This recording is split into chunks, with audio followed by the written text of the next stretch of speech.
ಮಂಗಳವಾಗಲಿ ಮೇಲೇಳು.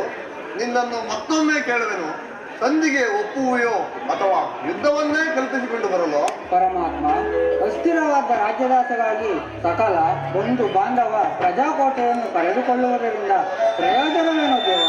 ಉಭಯರು ಶಾಂತಿಯಿಂದ ಬಾಳುವುದು ಉಳಿತಲ್ಲವೇ?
ಪರಮಾತ್ಮ, ನಿಮ್ಮ ಮಾತಿಗೆ ಗೌರವ ಕೊಟ್ಟು ಸಂಧಿಗೆ ಒಪ್ಪದಾದರೆ ಸಂಧಿಯನ್ನೇ ಮಾಡಿಕೊಂಡು ಬಾ.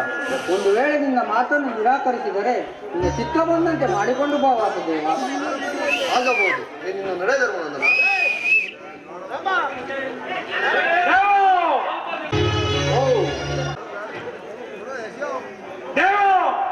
ಬಾಳೆಯಿಂದಲೂ ಬಹುವಿಧವಾದ ಕೆಲಸವನ್ನು ಉಂಟು ಮಾಡಿದ ಬೇಕಾಗಿಲ್ಲ ಪರಮಾತ್ಮ.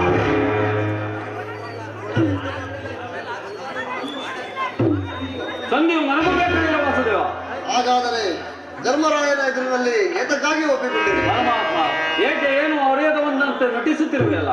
ಆ ನೀಚನಾದ ಕರ್ಣನ ಶಿರಸ್ಸನ್ನು ಭೂಮಿಗೆ ಕೆಡುವುದಾಗಿ ನಾನು ಮಾಡಿದ ಪ್ರತಿಜ್ಞೆಯನ್ನು ಕೇಳು.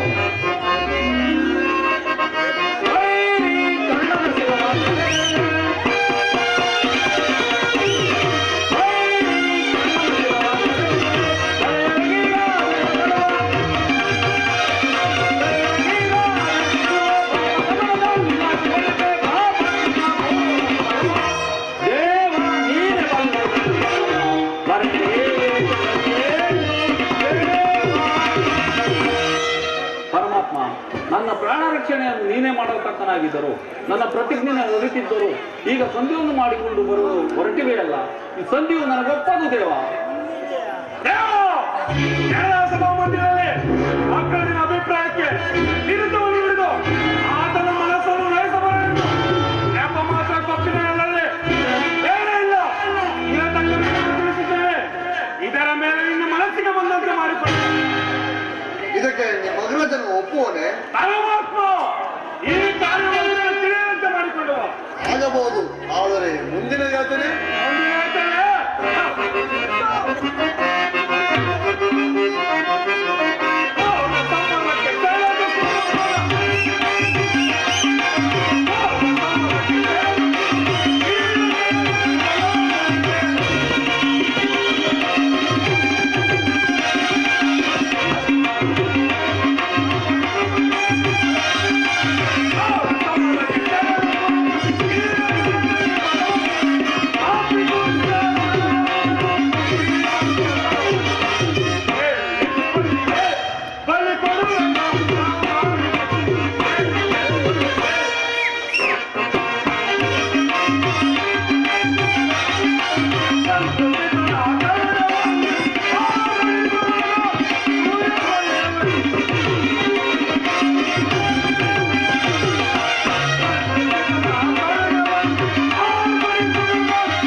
ಅಣ್ಣ, ನನ್ನ ಪತಿಗಳ ಅಭಿಪ್ರಾಯದಲ್ಲಿ ನಾನು ಸಂಧಿಗೆ ಇಂದಿಗೂ ಅಪೇಕ್ಷಿಸಿದವಳಲ್ಲ. ಅಲ್ಲದೆ ಧರ್ಮದೇವನ ಮಾತಿನಲ್ಲಿ ನೀನು ಸಂಧಿಗೆ ಒಪ್ಪಿಕೊಳ್ಳಬೇಡ. ಹೇಗಾದ್ರೂ ಮಾಡಿ ನೀನು ಯುದ್ಧವನ್ನು ಸಮ್ಮತಿಸಿಕೊಂಡು ಬರಲೇಬೇಕು.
ಸಹೋದರಿ, ಸಂಧಿಯ ನೆಪದಿಂದ ಆ ದುರ್ಯೋಧನವನ್ನು ಕೆರಳಿಸಿ ಯುದ್ಧಕ್ಕೆ ತಕ್ಕ ಮಾರ್ಗವನ್ನೇ ಕಲ್ಪಿಸಿಕೊಂಡು ಬರೋಣ.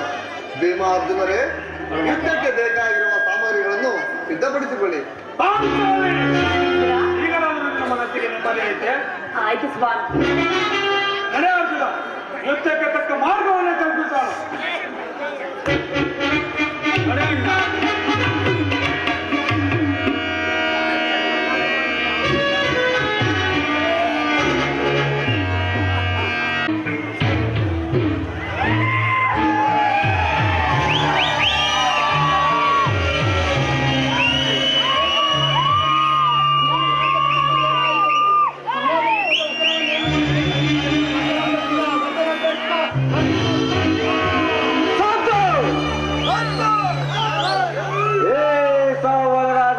ಆಶ್ವಾಸನೆಯನ್ನೇ ಅಲ್ಲ ಕಳೆಯುತ್ತಿರುವ ಆದಾಮ ಮರಣಗಳೇ ಏನೇ ತುಚ್ಚಿ ಬಗೆಯುವ ಕೂಹಕ ಕಂಠದ ಕರ್ಕಶಕ್ಕೆ ಏನೇ ಪರ್ಯಾಪ್ತಿ ಜ್ವಾಲೆಯನ್ನೇ ಪ್ರಚೋದನೆಗೆ ಇತ್ತಿರುವ ಪ್ರಚಂಡ ಮಾರ್ಗದ ಪ್ರಳಯ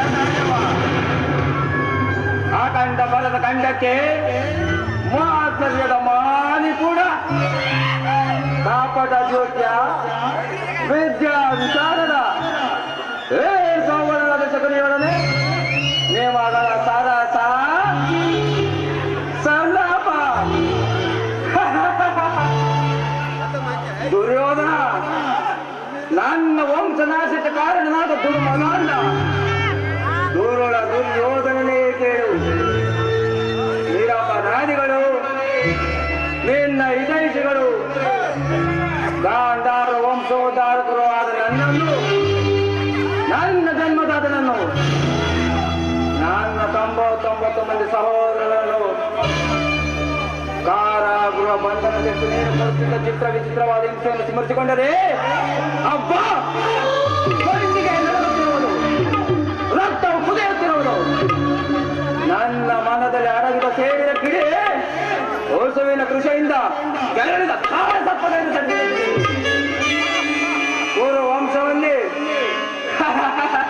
ಕುರು ವಂಶವನ್ನೇ ನಾಶ ಮಾಡಬೇಕೆಂಬ ನನ್ನ ಆಲೋಚನೆಯಿಂದ ನನ್ನ ತಿಳಿಸಿರುತ್ತದೆ.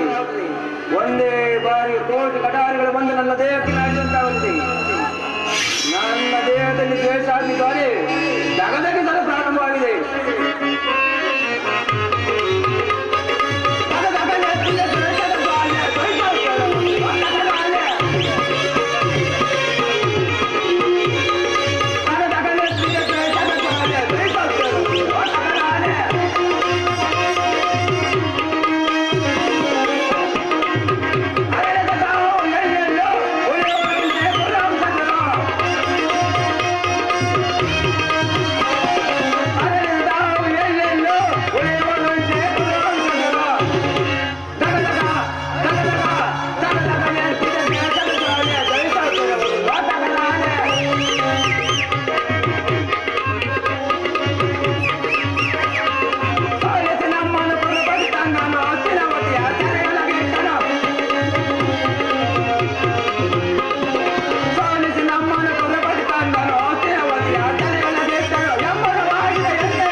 ದುರ್ವಿಧಿ ಅಟ್ಟಾಸದಿಂದ ದುರ್ಮದಾಂಧನಾಗಿ ಮೆರೆಯುತ್ತಿರುವ ದುರುಳ ದುರ್ಯೋಧನೇ ಕೇಳು.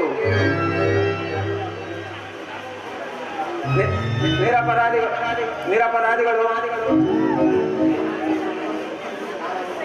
ಕಾರಾಗೃಹ ಮನೆಯಲ್ಲಿಟ್ಟು ನೀನು ಕೊಡುತ್ತಿದ್ದ ಚಿತ್ರ ವಿಚಿತ್ರವಾದ ಹಿಂಸೆಯನ್ನು ಸ್ಮರಿಸಿಕೊಂಡರೆ ಹಬ್ಬ ಗುಂಡಿಗೆ ನಡೆಯುತ್ತಿರುವುದು, ರಕ್ತವು ಕುದಿಯುತ್ತಿರುವುದು. ನನ್ನ ಮನಸ್ಸಿನಲ್ಲಿ ಅಡಗಿದ ಸೇಡಿನ ಕಿಡಿ ರೋಸುವಿನ ತೃಷೆಯಿಂದ ಕೆರಳಿದ ಕಾಯ ಸಂಪದಂತೆ ಪೂರ್ವವಂಶವನ್ನೇ ನಾಶ ಮಾಡಬೇಕೆಂಬ ನನ್ನ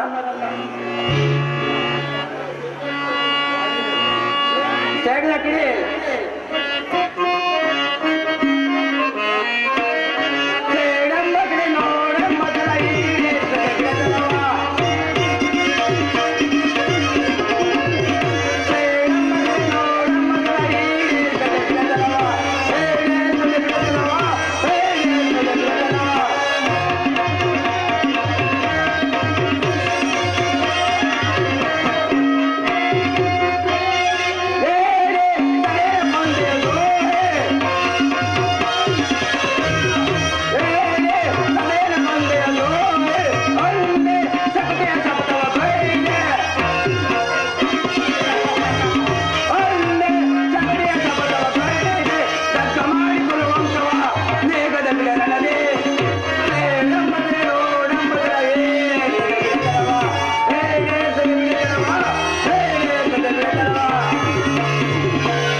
ಅಳಬೇಡಿರಿ ನನ್ನ ಹತಬಾಂಧ ಸಹೋದರರೇ, ಅಳಬೇಡಿರಿ.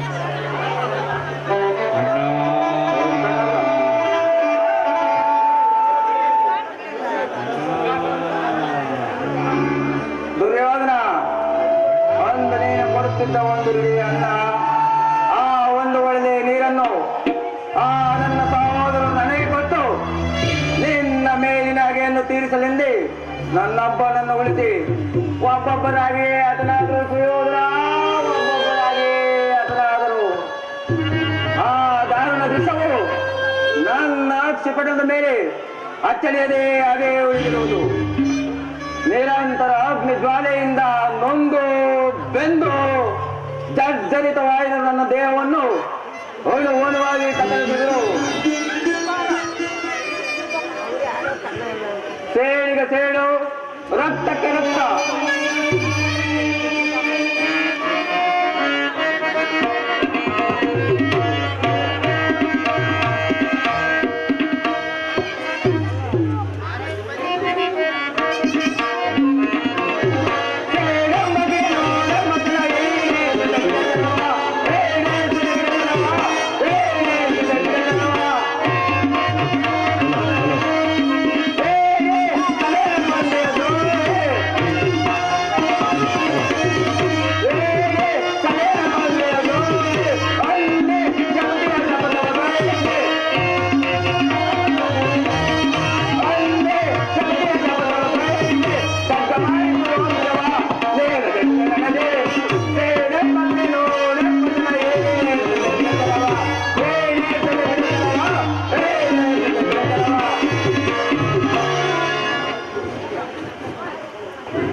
ದುರ್ವಿಧಿ ಅಟ್ಟಹಾಸದಿಂದ ಮೆರೆಯುತ್ತಿರುವ ದುರುಳ ದುರ್ಯೋಧನನೇ ಕೇಳು.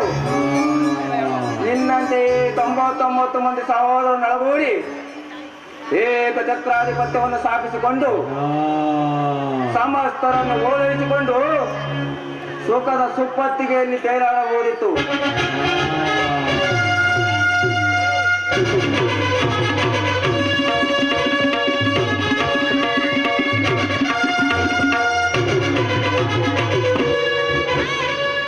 ಆದರೂ ಚಿಂತೆ ಇಲ್ಲ.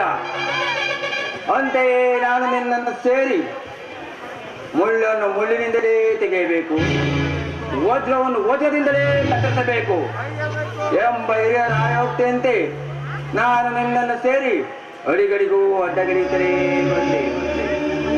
ಇನ್ನು ಮುಂದೆ ಈ ಹಸ್ತಿನಾವತಿ ರಕ್ತ ಖಚಿತವಾದ ಸಿಂಹಾಸನವನ್ನು ರಕ್ತದ ಮುಳುವಿನಲ್ಲಿ ರಾಜ್ಯದಲ್ಲಿ ಅಶಾಂತಿಯ ಬಿರುಗಾಳಿಯಲ್ಲಿ ಎಬ್ಬಿಸಿ ದ್ವೇಷದ ಗಾಳಿಯನ್ನು ಜಗದಗಿಸುವಂತೆ ಮಾಡುವೆನು.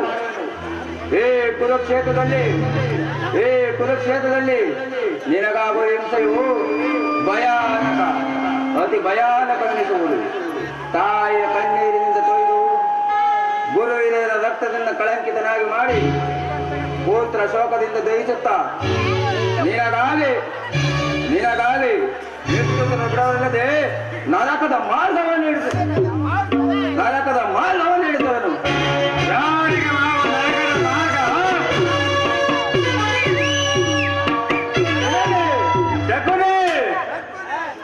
ಓ ಕುರುರಾಜ, ನಿನ್ನಿಂದ ನಿನ್ನ ವೈರಿಗಳಾದ ಪಾಂಡವರಿಗೆ ಎನ್ನುವಷ್ಟರಲ್ಲಿ ಏಕಯ್ಯ ಹಸಿದ ಹೆಬ್ಬುಳಿಯಂತೆ ಆರ್ಭಟಿಸುತ್ತಿರುವೆ. ಹೇಳು ಮಾವ, ನಾನು ಮಾಡಿದ ಕಾರ್ಯ ಯುಕ್ತವೇ? ಚಿಂತೆ ಏಕೆ ಕುರುರಾಜ? ಜಯದ್ರಥ ಕುಲದ ವರ್ಮಾದಿಗಳು ನಿನ್ನ ಸಹಾಯಕ್ಕಾಗಿ ಹೊರಟರೆಂದು ದೂತನ ಈ ದಿನ ಸಮಾಚಾರವನ್ನು ತಂದನಲ್ಲವೇ? ನಾನು ಅದಕ್ಕಾಗಿ ತಿನ್ನಿಸುತ್ತಿಲ್ಲ ಮಾವ. ಈ ದುರ್ಯೋಧನನು ಅಸಹಾಯವೀರನು. ತನ್ನೆರಡು ತೋಳುಗಳಿಂದ ಸಮಸ್ತ ಪಾಂಡವ ಸೈನ್ಯವನ್ನೇ ಎದುರಿಸಬಲ್ಲೆನು. ಆದರೆ ಈ ಜ್ಞಾತಿ ಹಿಂಸೆ, ಸ್ವಯಂವೃತ ಕಲಹ, ಉಚಿತವೇ ಶಕುನಿ. ಆ ದಿನ ನಾನು ದೋರಗಿಗೆ ಹೋದಾಗ ಯುದ್ಧವ ಅಧರ್ಮವೆಂದು ಕೃಷ್ಣನು ಎಷ್ಟೋ ವಿಧವಾಗಿ ಹೇಳಿದನು. ನಿನ್ನ ಮೇಲಿನ ಅಭಿಮಾನದಿಂದ ನಾನು ಅವನ ಮಾತುಗಳನ್ನು ನಿರಾಕರಿಸಿದೆ. ಕೃಷ್ಣನು ಕ್ಷತ್ರಿಯ ಜಾತಿಯ ಪರಮವೈರಿ, ಅವನ ಮಾತು ಪರಿಗ್ರಹವಲ್ಲ ಸುಯೋಧನ.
ಎಲ್ಲೋ ಸ್ಥಿರಾವತಿಗೆ ಬಂದಿರುವಂತೆ ನಾಡಿನ ಪ್ರಾಂತ್ಯ ಕಾಲ ರಾಜ್ಯಸಭೆಯಲ್ಲಿ ಶಾಂತಿ ಸಂಧಾನವನ್ನು ನಡೆಸುವುದಿಲ್ಲ. ಏನು ಕೃಷ್ಣನ ಹಸ್ತಿನಾವಧಿಯಲ್ಲಿ ಹೋಗು ಸಹೋದರ, ಅತಿಥಿ ಸತ್ಕಾರಕ್ಕೆ ಸಿದ್ಧನಾಗು. ಅಣ್ಣ, ಆ ದುರ್ಪಿತ ಗೋಪಾಲನು ನಮ್ಮ ಸತ್ಕಾರ ನಿರಾಕರಿಸುವುದಿಲ್ಲ. ಆಗಲೇ ರಾಜ್ಯ ಪ್ರಸಾದರು ದಾಟಿ ಆಗಾಸಿ ಪುತ್ರನ ಮುರುಕು ಜೋಪಣೆ ಇದು ಎಷ್ಟೆಂದು ಅವೇಳನ ಸಹೋದರ, ಯದುಪತಿಯು ಭಕ್ತಪರಾಧೀನನು, ಆತನಿಗೆ ವಿದುರನಂತಹ ಭಕ್ತರು ಮತ್ತಾರಿರುವರು. ಈ ದಿನ ಭಕ್ತನ ಸತ್ಕಾರವನ್ನು ಸ್ವೀಕರಿಸಿ ನಾನೇ ನಮ್ಮ ಮಂದಿರಕ್ಕೆ ಬಂದೇ ಬರುವನು. ನೀನು ಚಿಂತಿಸಬೇಡ ಸಹೋದರ, ಹೋಗು. ಸತ್ಕಾರ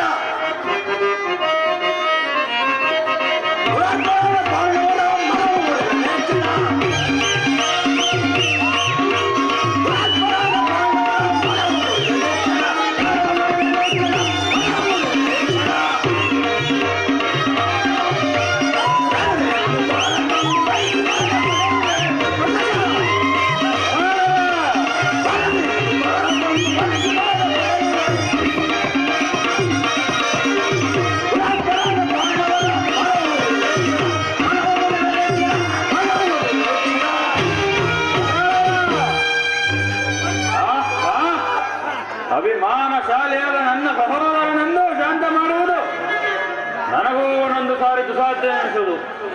ಈಗೇನು ಮಾಡುವುದು ಶಕುನಿ? ಕೃಷ್ಣನ ಸಂಧಾನಕ್ಕೆ ಸಮ್ಮತಿಸುವುದೇ? ಕೃಷ್ಣನು ಶಾಂತಿಗಾಗಿ ಬಂದವನಲ್ಲ. ಹಾಗಿದ್ದರೆ ಈ ಕೌರವೇಶ್ವರ ಸರ್ವರ್ಣ ವೈಭವವನ್ನು ಪೂರೈಕರಿಸಿ ಆ ದಾಸಿ ಪುತ್ರನ ಮುರುಕು ಜೋಪಣೆಯನ್ನು ಆಶಯಿಸುತ್ತದೆ. ಪ್ರಾರಂಭದಲ್ಲಿ ಸಹಿಸಲಾಗದ ಅಪಮಾನ, ಭಕ್ತಿ ವೈರಾಗಗಳನ್ನು ಅವರಿಂದ ವಂಚಿತನಾಗಿ ನೀನು ಈ ಅಪಮಾನವನ್ನು ಹೇಗೆ ಸಹಿಸುವೆ ಸಹೋದರ? ಕೃಷ್ಣನಲ್ಲಿ ನಿನಗೆ ಅಷ್ಟೊಂದು ದ್ವೇಷವಾಗಿ ಶಕುನಿ? ಅವನು ಕ್ಷತ್ರಿಯ ಕುಲದ ಕಳಂಕ ಸ್ವರೂಪನು. ಭಾರತ ವರ್ಷದಲ್ಲಿ ಕ್ಷತ್ರಿಯರನ್ನು ನಿರ್ಮೂಲನ ಮಾಡಲೆಂದೇ ಅವನು ಅವತರಿಸಿರುವನು. ಅವನ ಭಕ್ತಿ ವೈರಾಗ್ಯಗಳ ಪ್ರದರ್ಶನಕ್ಕೆ ಮುರುಳಾಗಿ ಯಾರು ಅವನನ್ನು ಭಗವಂತನ ಅವತಾರವೆಂದು ಪೂಜಿಸುವರೋ ಅವರನ್ನೇ ಧ್ವಂಸ ಮಾಡಿಬಿಡುವನು. ಶಿಶುಪಾಲ, ಜಲಸಂಧ ಇವರು ನಿನಗೆ ಎಂತಹ ಮಿತ್ರರಾಗಿದ್ದರು. ಕಾರಣವಿಲ್ಲದೆ ಅವರನ್ನು ಸಂಹರಿಸಿದನು. ಅವಳು ಮೊದಲು ಮುದುಕನಾದ ಉಗ್ರಸೇನನನ್ನು ಹೆಸರಿಗಷ್ಟೇ ಸಿಂಹಾಸನವನ್ನು ಕುಳ್ಳರಿಸಿ ಸಹೋದರನನ್ನು ಸುರಪಾನದಿಂದ ಪ್ರಮುಖರನ್ನಾಗಿ ಮಾಡಿ ರಾಜಲಕ್ಷ್ಮಿಯನ್ನು ತಾನೇ ವಶಪಡಿಸಿಕೊಂಡನು. ಎಂತವನಿಗೆ ಮನ್ನಣೆಯ ಸುಯೋಧನ? ಹಾಗಾದರೆ ನನ್ನನ್ನು ದೋರಿಗೆ ಕಳಿಸಿದ್ದೇಕೆ ಮಾವ? ಅದಕ್ಕೊಂದು ಉದ್ದೇಶವಿತ್ತು. ಆ ನಂದ ಗೋಪಾಲನ ಮನೆಯ ಭಾಗದಲ್ಲಿ ಸಹಾಯವನ್ನು ಬೇಡುವುದು ಈ ದುರ್ಯೋಧನಿಗೆ ಉಚಿತವಾದ ಕಾರ್ಯವೇ? ಅದಕ್ಕೊಂದು ಉದ್ದೇಶವಿತ್ತು ದುರ್ಯೋಧನ. ಅದೇನು ಮಾವ ನಿನ್ನ ಉದ್ದೇಶ? ಕಾಲ ಸರ್ಪದಂತೆ ಅವನನ್ನು ಕೆತ್ತ ಬಳಿಕ ಸರಸಾರಿ ಹೋಗಲೇ ಕೃಷ್ಣನಿಗಿಂತ ಅವನಿಗೆ ಮತ್ತು ಯಾದವ ಸೈನ್ಯವು ನಿನಗೆ ಹೆಚ್ಚು ಅವಶ್ಯಕವಾಯಿತು. ಯದುಪತಿಯನ್ನು ಯಾದವ ಸೈನ್ಯದಿಂದಲೇ ನಾಶ ಮಾಡುವ ಸುಯೋಗವು ನಿನಗೊದಗಿರುವುದು. ಕೃಷ್ಣನ ಸೈನ್ಯ ಸಮೇತನಾಗಿ ನಿನ್ನ ಪಕ್ಷವನ್ನು ವಹಿಸಿದ್ದರೆ ಆ ಸಹಾಯವನ್ನು ನೀನು ನಿರಾಕರಿಸಬೇಕಾಗುತ್ತಿತ್ತು. ಕೃಷ್ಣ, ನನಗೆ ನೀನು ಬೇಡ, ನಿನ್ನ ಸೈನ್ಯವು ಮಾತ್ರ ಸಾಕೆಂದು ನಿಸ್ಸಂಕೋಚವಾಗಿ ಹೇಳಬೇಕಾಗುತ್ತಿತ್ತು. ಆದರೆ ಅರ್ಜುನನನ್ನು ಈ ಸಂಕಟದಿಂದ ಉದ್ಧಾರ ಮಾಡಿದನು. ಕೃಷ್ಣನು ನೀನು ಹೇಳಿದಂತಹ ವಂಚಕನೇ ಇರಬಹುದು, ಆದರೆ ಅವರ ಮೇಲಿನ ದ್ವೇಷದಿಂದ ಆ ಪಾಂಡವರು ನಿಲ್ಲಿಸಬೇಕಲ್ಲ ಮಾವ? ಪಾಂಡವರು ಪಾಂಡವರನ್ನು ಕೃಷ್ಣನಿಂದ ಬೇರೆ ಮಾಡಲಾಗದು ಸುಯೋಧನ. ಅವರೆಲ್ಲರೂ ಕೃಷ್ಣನ ಆಜ್ಞಾಧಾರಕರು. ನೀನೇನಾದರೂ ಪಾಂಡವರಿಗೆ ಸಂಧಾನಕ್ಕೆ ಸಮ್ಮತಿಸಿ ಪಾಂಡವರಿಗೆ ಆಶಯವನ್ನು ಕೊಟ್ಟಿದ್ದೇ ಆದರೆ ನಿನ್ನ ವಿನಾಶಕ್ಕೆ ನೀನೇ ಕಾರಣ. ಮತ್ತಿನ್ನೇನೆಯ ಪಗಡೆ ಆಟದಲ್ಲಿ ಸೋತಾಗಲಿ ರಾಜ್ಯದ ಮೇಲಿನ ಅವರ ಹಕ್ಕು ನಷ್ಟವಾಯಿತು. ಪುನಃ ಅವರು ಹೊಂದುವುದೆಂದರೇನು? ಕುರು ಕ್ಷತ್ರಿಯ ವೀರರಿಂದ ಅನುಭಕ್ತರಾದ ಕುರುಭೂಮಿಯ ರಾಜಲಕ್ಷ್ಮಿಯನ್ನು ಭಿಕ್ಷುಕರ ಯಾತ್ರೆ ಅಂತ ತಿಳಿಯುವುದು ನಿನಗೆ ಉಚಿತವೇ? ಪಾಂಡವರು ರಾಜ್ಯಕ್ಕಾಗಿ ಅಮರಿಸುತ್ತಿದ್ದರೆ ರಣಕ್ಷೇತ್ರದಲ್ಲಿ ಸೆಣಸಿ ಜಯಲಕ್ಷ್ಮಿಯನ್ನು ಕೈ ಹಿಡಿಯಲಿ. ಅದನ್ನು ಬಿಟ್ಟು ಈ ಮೇಲಿಂದ ಮೇಲೆ ಈ ದೈನ್ಯವೃತ್ತಿ ಹಾಕಿ ದೇಹಿ ದೇಹಿ ದೇಹಿ ಎಂದು ಸರಿಯಾಗಿ ಹೇಳಿದೆ ಸವಳ ರಾಜ. ಯುದ್ಧದ ಹೊರತಾಗಿ ಆ ಪಾಂಡವರಿಗೆ ಸೂಜಿ ಮನೆಯಷ್ಟು ಹೂವನ್ನು ಕೊಡಲಾಗುವುದಿಲ್ಲ. ಅಷ್ಟು ಮಾತ್ರವಲ್ಲ ಸುಯೋಧನ, ಸಂಧಿಯ ನೆಪದಿಂದ ಭಾರಿ ಪ್ರತಿಷ್ಠೆಯನ್ನು ತೋರುತ್ತಿರುವ ಆ ಕೃಷ್ಣನಿಗೂ ತಕ್ಕ ಪ್ರಾಯಶ್ಚಿತವಾಗಲೇಬೇಕು. ಆ ವಿಚಾರದಲ್ಲಿ ನಿನ್ನೊಂದು ಸಲಹೆ ಇರುವುದು ಸುಯೋಧನ. ಅದೇನು ಮಾವ ನಿನ್ನ ಸಲಹೆ? ಯಥಾ ಸಮಯದಲ್ಲಿ ವಿಜ್ಞಾಪಿಸುವೆನು. ನಿನ್ನ ಸಲಹೆ ಹೊರತಾಗಿ ನಾನು ಯಾವ ಕಾರ್ಯವನ್ನು ಮಾಡುವುದಿಲ್ಲ. ಬಾಗ ಹೋಗುವ ಬಲ ಬಲ ಬಲದಿ ನೆರವೇ ನೆರೆಯಲಿ ಎನ್ನದ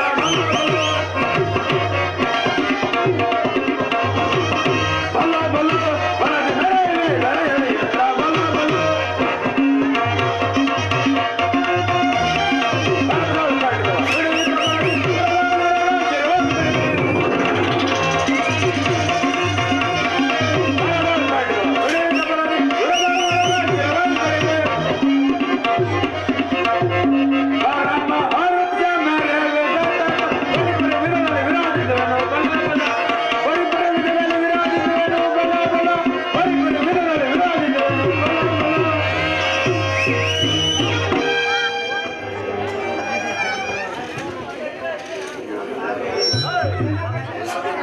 ನನ್ನ ನೂರಿನ ಸಹೋದರರನ್ನು ನೀರಾದಿಂದ ಕೊಂದ ಪಾಪಿ ಪಾಂಡವರ ಮುಹೂರ್ತದಿಂದ ಸಹಸ್ರ ಮಣಿಯುಳ್ಳ ಕಾಳ ಸರ್ಪು ಹೊರಬಿದ್ದು ಪಾಪಿ ದುರ್ಯೋಧನ ಮಾಡುತ್ತಿರುವ ದುರಾಲೋಚನೆ ಎಂಬ ಕಾಳ ಮೂಲ ವಿಷವನ್ನು ಗರ್ಜಿಸಿ ಕಾರುತ್ತಾ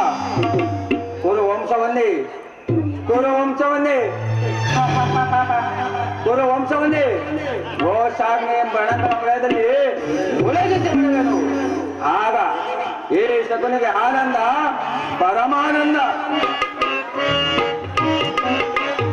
ಆನಂದ ಆನಂದ ಶಕುನಿಗೆ ಪರಮಾನಂದ ಕುರುಕ್ಷೇತ್ರದಿಂದ ಆನಂದ.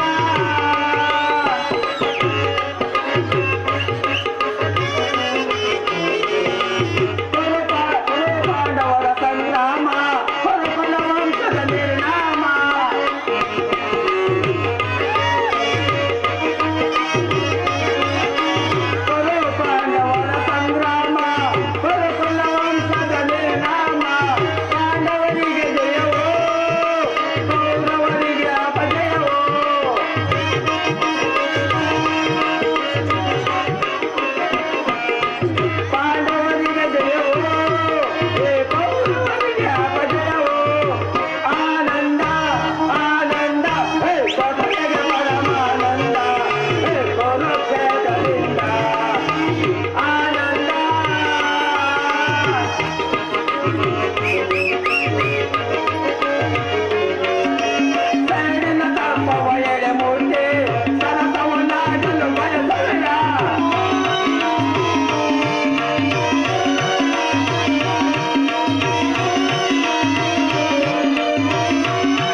ಪರಮಾತ್ಮ, ನಾನು ಮಾಡಿದ ಕಷ್ಟದ ಫಲವೂ ಶೇಷವಾದದ್ದು.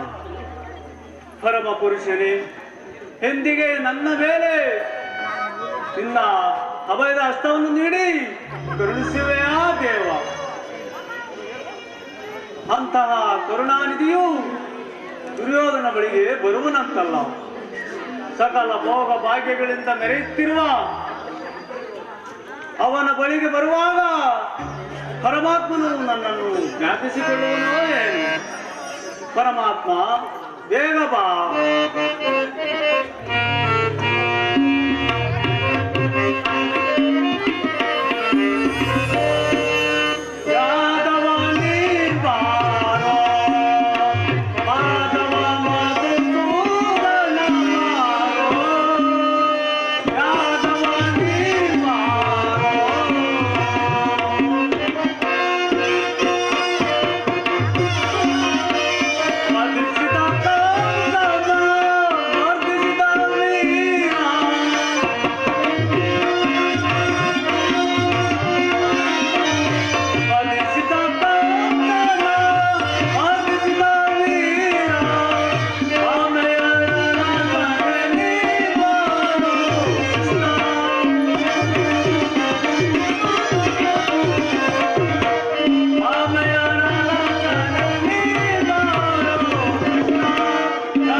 ಪರಮಾತ್ಮ, ನಿನ್ನ ಸ್ವರೂಪವನ್ನು ನೋಡಿ ಆನಂದ ಪಡಲು ಕಾದಿರುವೆನು. ಬೇಗ ನಿನ್ನ ದರ್ಶನವನ್ನು ತೋರಿ ಕಾಪಾಡು ದೇವ. ನಿನ್ನ ನಾಮ ಸ್ಮರಣೆ ಮಾಡುತ್ತಾ ಈ ಕ್ಷೀರಪಾನ ಮಾತ್ರದಿಂದಲೇ ನನ್ನ ಶರೀರವನ್ನು ಕಾಪಾಡಿಕೊಳ್ಳುವೆನು. ಪರಮಾತ್ಮ, ಬೇಗ ಬಾ.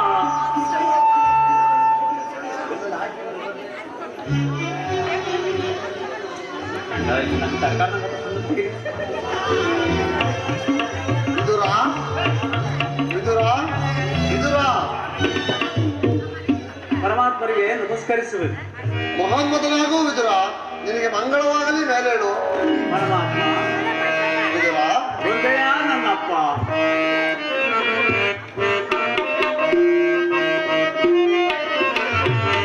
ಪರಮಾತ್ಮ,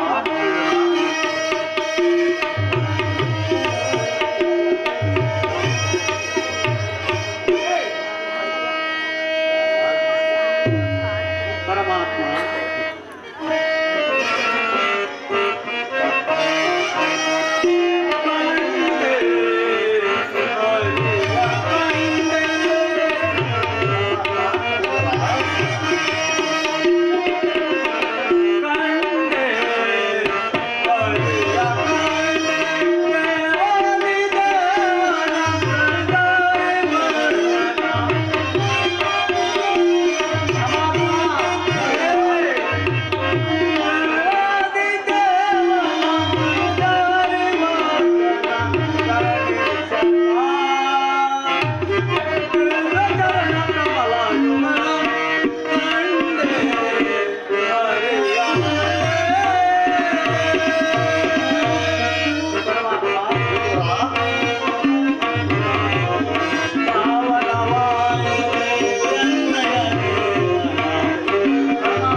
ಕುರುಡನಿಗೆ ಕಣ್ಣು ಬಂದಂತೆ, ದಟ್ಟ ದರಿದ್ರನಿಗೆ ನಿಧಿ ದೊರೆತಂತೆ ನೀನು ನನ್ನ ಕುಟೀರಕ್ಕೆ ಆಗಮಿಸಿ ಈ ಪಾಮರನಾದ ನನ್ನ ಜೀವನವನ್ನು ಸಾರ್ಥಕ ಮಾಡಿದೆ ಪರಮಾತ್ಮ.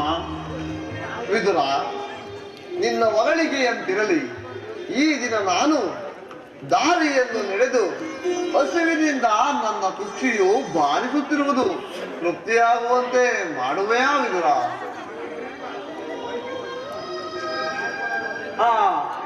ಪರಮಾತ್ಮ ಪರಮಾತ್ಮ ಎಂದು ಧ್ಯಾನಿಸಿದಾಗ ಪರಮಾತ್ಮನು ನಿರಾಯಾಸವಾಗಿ ನನ್ನ ಕುಟೀರಕ್ಕೆ ಆಗಮಿಸಿ ತನ್ನ ಹಸಿವಿನ ಶಾಂತಿಗಾಗಿ ಯಾಚಿಸುತ್ತಿರುವನಲ್ಲ. ಕೊಡಲು ನನ್ನಲ್ಲಿ ಏನು ಇಲ್ಲದಂತಾಗಿದೆ. ಪರಮಾತ್ಮ ಏನು ಮಾಡಲಿ? ಪರಮಾತ್ಮ, ಈ ಪಾಮರನಾದ ನಾನು ನಿನಗೆ ಏನು ತಾನೇ ಕೊಡಲಿ? ಈಗ ತಾನೇ ಇಟ್ಟಿದ್ದ ಹಾಲನ್ನು ನಿನಗರ್ಪಿಸಿ ನಿನ್ನ ನಾಮಸ್ಮರಣೆ ಮಾಡುತ್ತಾ ಪಾನ ಮಾಡಿಬಿಟ್ಟೆನಲ್ಲ ದೇವ.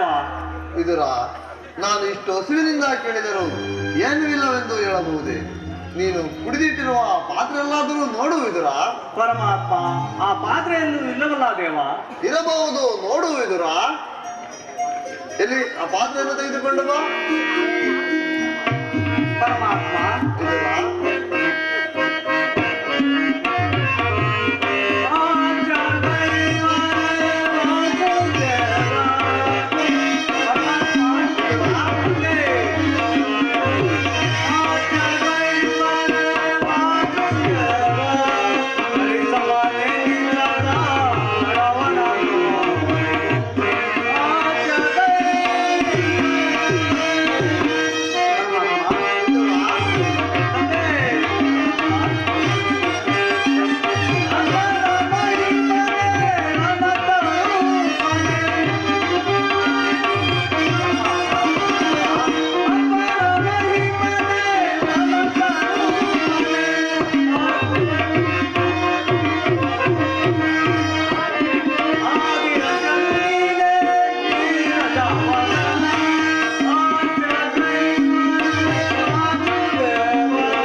ವಿದುರ, ನನ್ನನ್ನು ಪರೀಕ್ಷೆ ಮಾಡುತ್ತಿರುವೆಯಾ ದೇವ?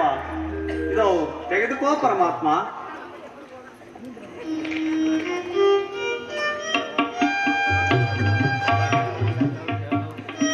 ವಿದುರ, ಪಾತ್ರೆಯಲ್ಲಿ ಬೇಕಾದಷ್ಟು ಹಾಲಿದ್ದರು ಏನೂ ಇಲ್ಲವೆಂದು ಸುಳ್ಳು ಹೇಳಬಹುದೇ? ಪರಮಾತ್ಮ, ಅದು ನಾನು ಕುಡಿದು ಬಿಟ್ಟ ಎಂದಲ್ಲವೇ ದೇವ? ವಿದುರ, ಪರಮ ಭಕ್ತಿ ಕುಡಿದಿರಲು ದೇತಕ. ವಿದುರ, ಪರಮ ಭಕ್ತಿ ಕುಡಿದಿರಲು ದೇತಕ. ಬಯಲು ಭ್ರಾಂತಿಯನ್ನು ಬಯಸುವರೇನೆ? ಬಯಲು ಭ್ರಾಂತಿಯನ್ನು ಬಯಸುವರೇನೆ? ಪರಮ ಭಾಗವತ ಭಕ್ತ ಶಿರೋಮಣಿ. ಪರಮ ಭಾಗವತ ಭಕ್ತ ಶಿರೋಮಣಿ ಅವತಾರ ಬಂದಾಡಿಸುವರಿನ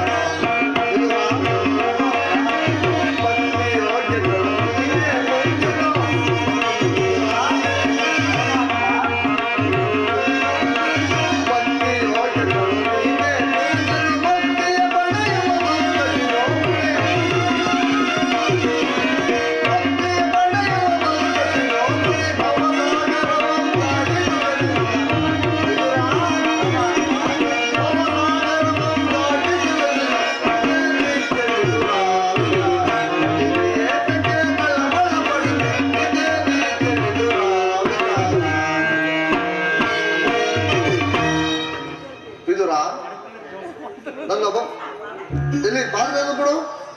ಇದು ತೆಗೆದುಕೋ ಪರಮಾತ್ಮ. ಸರ್ವೇ ಜನ ಕೃಷ್ಣರಸ್ತು. ವಿದುರ ಯಾರೊಂದು ನೋಡು.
ನಿನ್ನ ಮಹಿಮೆಯು ಎಷ್ಟು ಅದ್ಭುತವಾದದ್ದು. ಈ ಅಲ್ಪ ಹಾಲಿನಿಂದಲೇ ಕ್ಷೀರ ಸಮುದ್ರವಾಗಿ ಎನಿಸಿಬಿಟ್ಟೆಲ್ಲ ದೇವ. ನಿನ್ನ ಲೀಲೆಯನ್ನು ವರ್ಣಿಸಲು ಮಾನವರಿಗೆ ಅಸಾಧ್ಯವಾದದ್ದು ಪರಮಾತ್ಮ. ಪರಮಾತ್ಮ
ಅಪಾರವಾದುದು.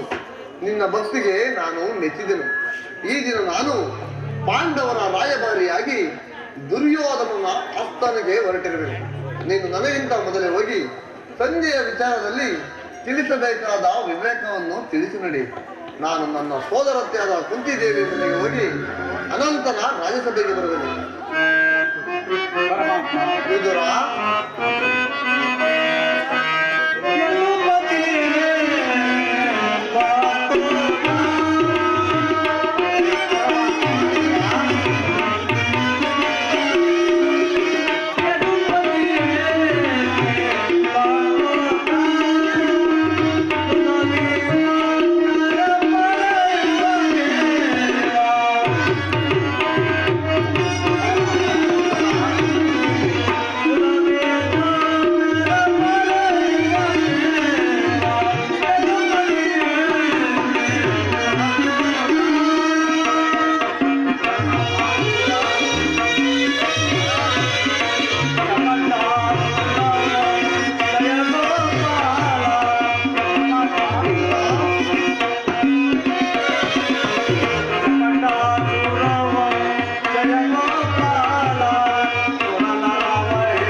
ನಿಮ್ಮ ಅಪ್ಪಣೆ ಅಂತಾಗಲಿ ಪರಮಾತ್ಮ. ನಿನ್ನ ನಡೆ ವಿದುರ.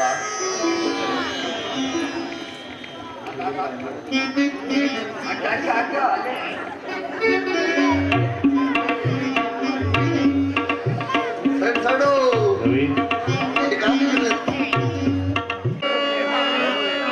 ಹಲೋ,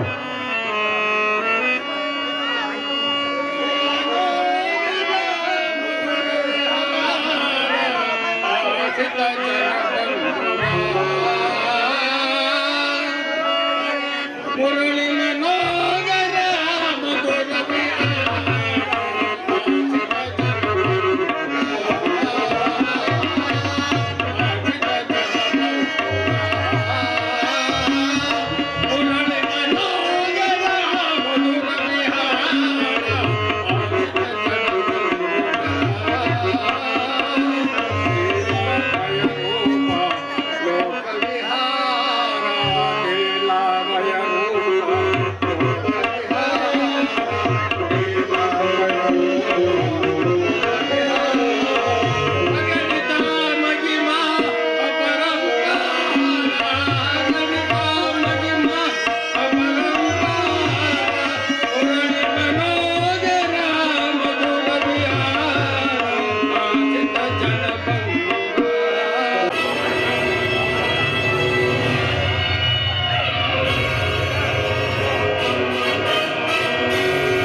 ನಿಮ್ಮೆಲ್ಲರ ಪರಾಕ್ರಮದಿಂದ ಏ ವಿಸ್ತಾರವಾದ ಸಾಮ್ರಾಜ್ಯವನ್ನು ಪರಿಪಾಲಿಸುತ್ತಾ ಚಲದಂಕ ಮಲ್ಲ ಚಲದಂಕಮಲ್ಲನಾಗಿರುವ ನಾನು ಗೌರವೇಶ್ವರ ಪಿತಾಮಹ ಒಂದು ವಿಚಿತ್ರವಾದ ಹಂತವನ್ನು ಕೇಳಿದ್ರ ರಾಜ್ಯ ಕೋಶಾದಿಗಳನ್ನು ತೆಗೆದುಕೊಂಡು ಸೈನ್ಯದ ಸಹಾಯವಿಲ್ಲದೆ ಅರಣ್ಯದಲ್ಲಿ ಅನಾಗರಿಕರಂತೆ ಜೀವಿಸುತ್ತಿರುವ ಪಾಂಡವರು ನಾಚಿಕೆ ಇಲ್ಲದೆ ಅರ್ಧ ರಾಜ್ಯವನ್ನು ಕೇಳಿದ್ರಂತೆ. ನೋಡಿದಿರಾ ಸಂಧಾನಕ್ಕೆಂದು ಆ ಕಪಟಿಯಾದ ಕೃಷ್ಣನನ್ನು ಸಂಧಾನಕ್ಕೆ ಕಳಿಸುತ್ತಿರುವಂತೆ ನೋಡಿದಿರಾ ಟಾಸವನ್ನ.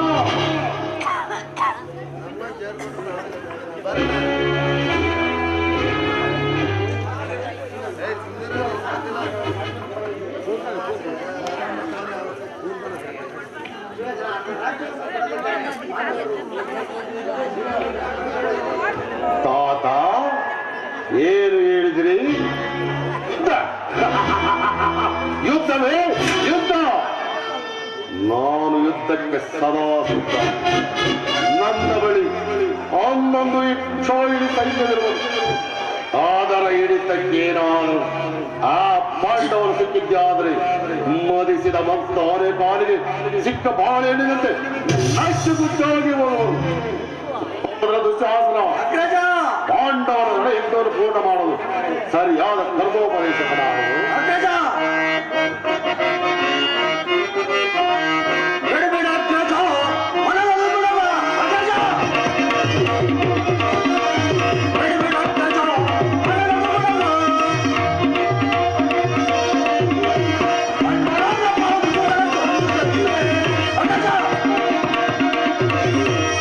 Come on!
ಉಗುರಿಂದಾದ ತಕ್ಕ ಕಾರ್ಯಕ್ಕೆ ಚಂದ ಇದು ಬೇಕೇ ಬೇಕು. ಆ ಪಾಂಡವರನ್ನು ಜಯಿಸಲು ನಾನಿಲ್ಲವೇ, ನಮ್ಮ ಅಂಗರಾಜಿಪತಿಯಾದ ಆ ಕಣ್ಣಲ್ಲಿಲ್ಲವೇ? ಸಹೋದರ ಅಗ್ಗಜ, ಸಮನಾರಿರುವರೋ ಕೌರವೇಶ್ವರ, ಸಮನಾರಿರುವರೋ ಕೌರವೇಶ್ವರ, ಚಲಂದಳು ಮನದಳು ಮೇಯುವನಿವನು, ಚಲಂದಳು ಮನದಳು ಮೇಯುವನಿವನು, ಸಮನಾರಿರುವರೋ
ಕೌರವೇಶ್ವರ.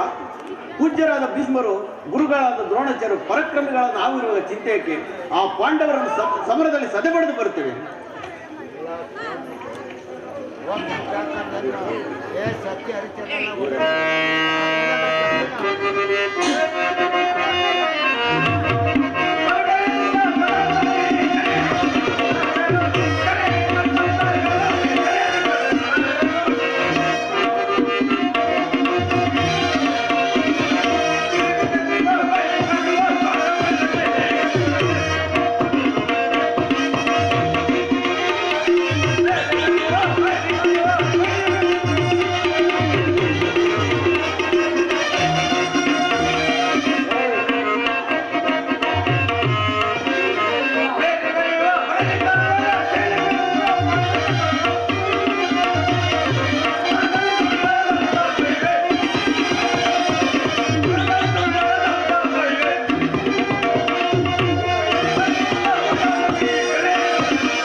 ಸಮರದಲ್ಲಿ ಸದೆ ಪಡೆದು ಬರುತ್ತೇನೆ, ನನಗೆ ಆಜ್ಞೆ ಕೊಡು ರಾಜ ಎಂದು ರಾಜ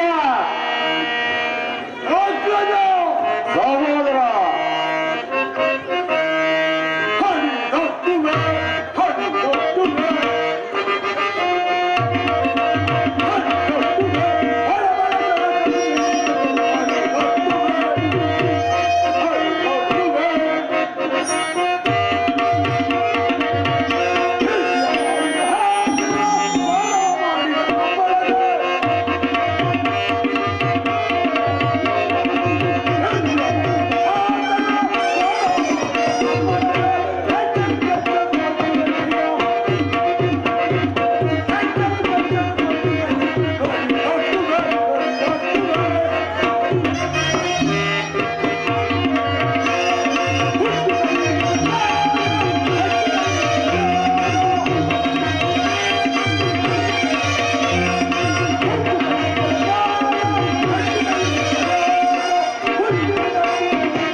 ಸಹೋದರ ಅಗ್ರಜ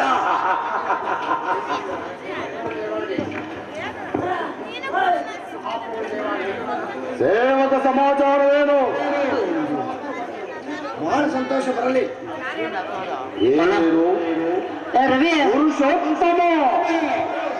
ಯಾರಿಗೆ ಪುರುಷೋತ್ತಮ? ಅವನೆಲ್ಲಿಯ ಪುರುಷೋತ್ತಮ? ರಾಜಾದಿ ರಾಜ, ಅಸಮಾನ ತೇಜ, ಪುರುಷ ಶ್ರೇಷ್ಠ. ನಾನಿರುವಲ್ಲಿ ಆ ದೊರ ಕಾಯುವಲ್ಲನು ಪುರುಷೋತ್ತಮನೇ. ಬಂದವನು ನೆಟ್ಟಗೆ ನನ್ನರಮನೆಗೆ ಬಾರದೆ ಅವನ ಹುಟ್ಟು ಗುಣಕ್ಕನುಸಾರವಾಗಿ ಈ ದಾಸಿ ಪುತ್ರನ ಮುರುಕಲು ಜೋಬಳಿಯನ್ನು ಆಚರಿಸಿರುವುದಕ್ಕೆ ಎಂತಹ ಹೇಳನ? ರಾಜ, ಕೃಷ್ಣನು ವಿದುರನ ಮನೆಗೆ ಹೋಗಿದ್ದವನು ತಪ್ಪಲ್ಲ. ಓಟನಾಗಿ ಬಂದವನಿಗೆ ಓಟನ ಮನೆಯಲ್ಲೇ ತತ್ಕಾರ.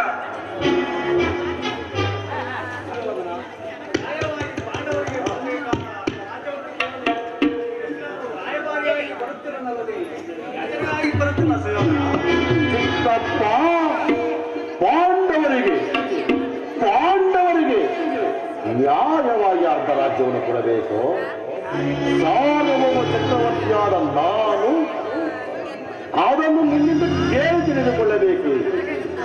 ಓರು ದಾಸಿ ಪುತ್ರನ ಮಾತುಗಳು ಎನಗನಾವಶ್ಯಕ. ಯಾಕೆ ಸುಮ್ಮನೆ ಕುಳಿತುಕೋ. ಸುಯೋಧನ, ಭಗವಂತನಾದ ನಿನಗೆ ನ್ಯಾಯವೂ ಅಧೀನವಾಗಿರುವುದು ಅಥವಾ ನ್ಯಾಯಕ್ಕೆ ಸರ್ವರೂ ಅಧೀನರು. ರೋಗಿಗೆ ಅಪತ್ಯವು ರುಚಿಸಿದಂತೆ ಪಥ್ಯವು ರುಚಿಸುವುದಿಲ್ಲ. ನಿನಗೆ ಮರಣವು ಸಮೀಪವಿರುವುದರಿಂದಲೇ ನಿನ್ನ ಬುದ್ಧಿ ಈ ರೀತಿ ವಿಕಲ್ಪವಾಗಿರುವುದು.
ನಮಗಿಂತ ಹಿರಿಯವನು ಭೋಜನು ಎಂದು ಸುಮ್ಮನಿದ್ದ ಮಾತುಕತೆ ಮಿತಿ ಮೇಲೆ ಮಾತನಾಡುತ್ತಿರುವನು.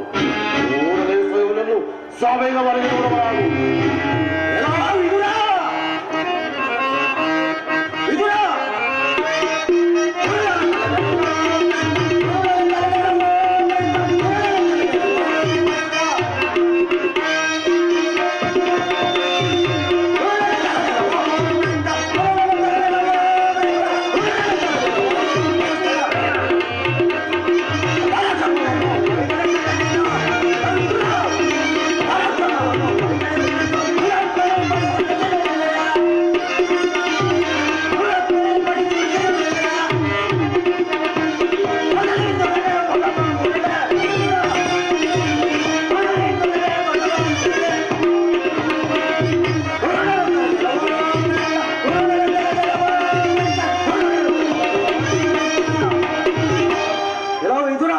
ಈ ಸಭೆಯು ನಿನಗೆ ಯೋಗ್ಯವಲ್ಲ. ನಮ್ಮೊಂದು ಸಭೆಯನ್ನು ಬಿಟ್ಟು ಹೊರಡು. ಎಚ್ಚರ. ಸುಯೋಧನ, ಸಭೆಯಿಂದ ನನ್ನನ್ನು ಆಚೆಗೆ ತಳ್ಳಿಸುವಷ್ಟು ಸಾಮರ್ಥ್ಯ ಇನ್ನೂ ಉಂಟಾಯಿತು. ಅವಿವೇಕಿ, ಈ ನೀನು ಅಯೋಗ್ಯನಾದರೂ ನನಗೆ ತಿಳಿದಿರುವ ನ್ಯಾಯ ನೀತಿಯನ್ನು ಹೇಳಿಯೇ ತೀರಬೇಕು. ಪಾಪಿ ಜಗದೊಡೆಯನಾದ ಶ್ರೀಕೃಷ್ಣ ಪರಮಾತ್ಮನನ್ನು ಎಳೆದಾಡದೇ ಅಲ್ಲ, ನಿನ್ನ ಬಾಯಲ್ಲಿ ಹುಳು ಬೆಳೆದಿರುತ್ತದೆ. ಎಂದ ದುರ್ಬುದ್ಧಿಯನ್ನು ಸರಿಸಿಕೊಳ್ಳುವೆಂದು ತಿಳಿದಿದ್ದೇನೆ. ಹೇಳು, ಹಿಂದೆ ನೀನು ದ್ರೌಪದಿಗೆ ವಸ್ತ್ರಾಪಹರಣ ಮಾಡಿಸಿದ್ದ ಕಾಲದಲ್ಲಿ ಭೀಮಸೇನನು ಮಾಡಿದ ಪ್ರತಿಜ್ಞೆಯಂತೆ ತನ್ನ ಗದೆಯಿಂದ ನಿನ್ನ ತೊಡೆಯನ್ನು ಪ್ರಹಾರಿಸಿಕೊಳ್ಳುವಾಗ ಅದನ್ನು ತಡೆಯಬೇಕೆಂದು ರಕ್ಷಿಸಿಕೊಂಡಿದ್ದ ಈ ಬಿಲ್ಲನ್ನು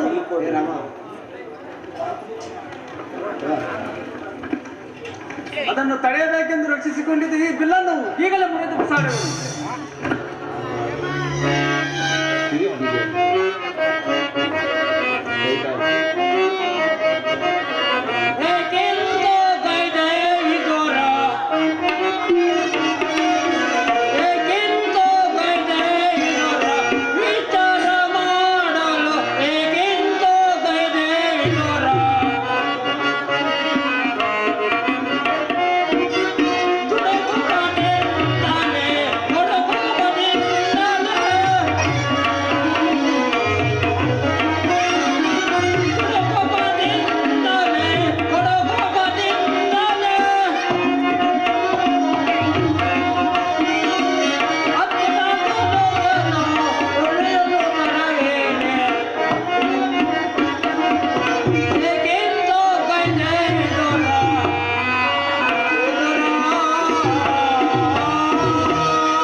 ನೀನು ಪೆರಲ್ಲ ಗಾಲಿ, ನೀನು ಬಿಲ್ಲನ್ನು ಮುರಿಯಬಹುದೇ? ಶಾಂತನಾಗು ಇದುರ. ಸುಯೋಧನ ಏನು ಅನರ್ಧವು? ವಿದುರನನ್ನು ಪರಿಹಾಸಕ್ಕೆ ಈಡು ಮಾಡಿ ಸರ್ವೋತ್ತಮವಾದ ಬಿಲ್ಲಿನ ಸಹಾಯವನ್ನು ಕಳೆದುಕೊಂಡಲ್ಲ. ಈತನು ಧನುರ್ಧಾರಿಯಾಗಿ ನಮ್ಮ ಪಕ್ಷವನ್ನು ವಹಿಸಿ ನಿಂತಿದ್ದರೆ ಈ ಮೂರು ಲೋಕದಲ್ಲಿ ನಿನ್ನನ್ನು ಜಯಿಸಲು ವೀರರಾಗಲಿಲ್ಲ. ಈಗ ದೂತನಾಗಿ ಬರುವ ಕೃಷ್ಣ ಪರಮಾತ್ಮನಿಗೆ ಯಾರು ಅಪಮಾನ ಮಾಡಕೂಡದೆಂದು ಬೇಡಿಕೊಳ್ಳುವೆನು.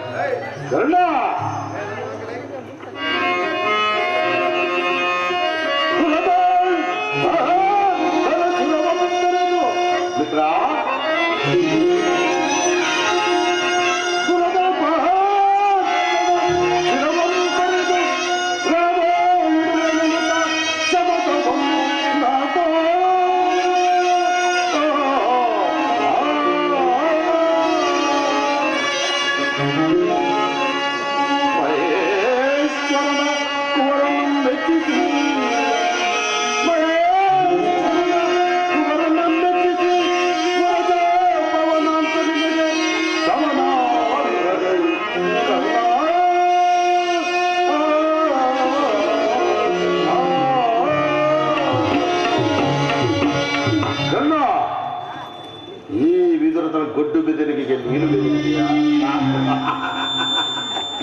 ಈ ವಿದುರನು ಎಂದಾದರೂ ಎಲ್ಲ ಹಿಡಿದು ಯುದ್ಧ ಮಾಡಿರುವನೇ? ಇವನಿಂದಾಗಲಿ ಇವನ ಬಿಲ್ಲಿನಿಂದ ಈಗ ಎಲ್ಲರೂ ಕೇಳಿರಿ. ದೋತನಾಗಿ ಬರುತ್ತಿರುವ ದರ್ಪಿದ ಗೋಪಾಲಕನಿಗೆ ಯಾರಾದರೂ ಎಂದು ನಿಂತು ನಮಸ್ಕರಿಸಿದ್ದೆ ಆದರೆ ಕೂಡಲೇ ಹೊರಗೆ ದೂಡಬೇಕಾದೀತು. ಎಚ್ಚರ. ಸಹೋದರ ದುಶ್ಯಾಸನ, ಅಗ್ರಜ, ಎಲ್ಲಿ ನಮ್ಮ ಸೈನ್ಯಾಧಿಕಾರಿಗಳ ಪಟ್ಟಿಯನ್ನು ಸಿದ್ಧಪಡಿಸುವ ಎಂದು ಹೇಳಿದ್ದೇನಲ್ಲ, ಸಿದ್ಧಪಡಿಸಿರುವೆಯಾ? ಸಿದ್ಧವಾಗಿರೋದು ಅಗ್ರಜ. ಹೊಡು. ಆ ದರ್ಪಿತ ಗೋಪಾಲಕನು ಬರುವಾಗ ನಾನು ಅದನ್ನೇ ನೋಡುತ್ತಾ ಕುಳಿತಿರುವೆನು. ಅಗ್ರಜ, ತೆಗೆದುಕೋ ಈ ಸೈನ್ಯಾಧಿಕಾರಿ ಪಟ್ಟಿಯನ್ನು. ಹೊಡು ಸಹೋದರ. ಬಂದಾಗ ಯಾರು ಸಹ ಕಣ್ಣೆತ್ತಿ ನೋಡಿಕೊಡುದು.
ಮಹಾತ್ಮರಿಗೆ ನಮಸ್ಕರಿಸಿ. ಸರ್ವರಿಗೂ ಮಂಗಳವಾಗಲಿ. ಮೇಲೇಳಿ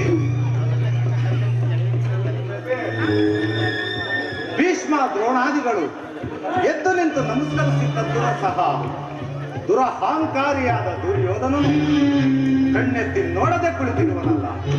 ಇರಲಿ, ನನ್ನ ಪಾದದಿಂದ ಈ ಭೂಮಿಯನ್ನು ಮೆಟ್ಟಿ ತಾನಾಗೇ ಬಂದು ನಮಸ್ಕರಿಸುವಂತೆ ಮಾಡುವೆನು.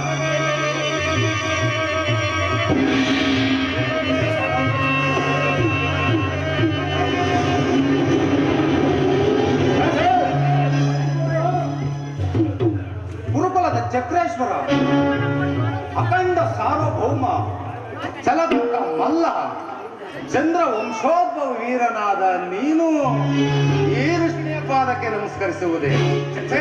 ನಾನೇ ನಿನ್ನ ಬಳಿಗೆ ಬರ್ತಿದ್ದನಲ್ಲ. ಇಷ್ಟ ಅದನ್ನ ದೋತನಾಗಿ ಬಂದಿರುವ ನೀರಿನಲ್ಲಿ ದೋತ ಲಕ್ಷಣಗಳಿವೆಯೋ ಇಲ್ಲವೋ ಎಂದು ಅಡೆಯಿಂದ ಮುಡಿಗೆ ಪುರುಷ ನಾನು ನಿನಗೆ ನಮಸ್ಕರಿಸಿದೆನೆಂದು ಹೆಮ್ಮೆಗೊಳ್ಳಬೇಡ. ಒಂದು ವೇಳೆ ನಾನು ನಮಸ್ಕರಿಸಿದ್ದೆ ಆದರೆ ಈ ಬೋಯೇವೆಗೆತ್ತುತ್ತಿದ್ದೆ ಭಾವ ಶ್ರೀಯೋಧನ ಮಾರ್ಗಾಯದಿಂದ ಬಳಲಿರುವ ನೀರು ಕ್ಷಣಕಾಲ